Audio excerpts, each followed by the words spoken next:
What's up, y'all? It's Dr. Andy, and today we're going to be talking about 4 things you can do to have a successful return from ACL surgery and hopefully prevent a second injury. If you're new here, my name is Andy. I'm a physio from the United States, and I specialize in helping soccer players. Step number 1 to having a successful return from ACL injury is going to be having a clear plan and decision-making process as you return. You can't just finish rehab maybe 4, 5, 6 months into your injury and simply say, I'll just return gradually from my injury. No, you need to have an exact plan with milestones, with markers, with a clear return to play plan. Because if you don't have a plan, if you don't have a map to get to where you want to go, that means you're lost. And to be lost while returning from a serious injury is not the way to go. Step number 2, you need to have numbers to back up every single decision that you make when returning from injury. And not only do you need to have these numbers, you, the player, need to actually understand them. For example, when you're returning to run, you should have a number as to what your quad strength should be.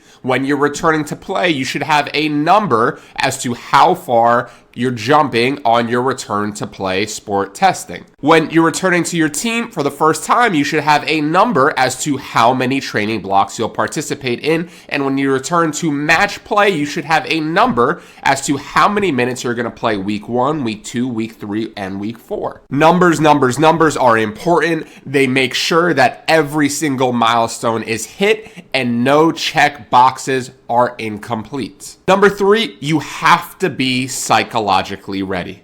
Oftentimes when players return, they feel hesitant or they feel nervous about how they'll be able to play and if they'll get another injury. It is important to know that if you do have numbers throughout your rehab and you do have a clear plan, oftentimes, players feel a lot more comfortable returning because they're able to see and understand that they are where they should be. But even if you do that, you might feel hesitant anyway, and if that's the case, it's important to ask yourself the question why. For example, if you still feel nervous about 50-50 challenges while you're returning to play, well, if you tell your physio that, that's something you can practice together and build your confidence on. Tip number 4, have a gradual return to play. You can't simply just finish rehab and go straight back out playing 90 minutes. It needs to be in a pattern that is going to slowly build up your fitness and your exposure to the game over time. It's best to start individually with linear drills and then eventually over time progress to multi-directional drills.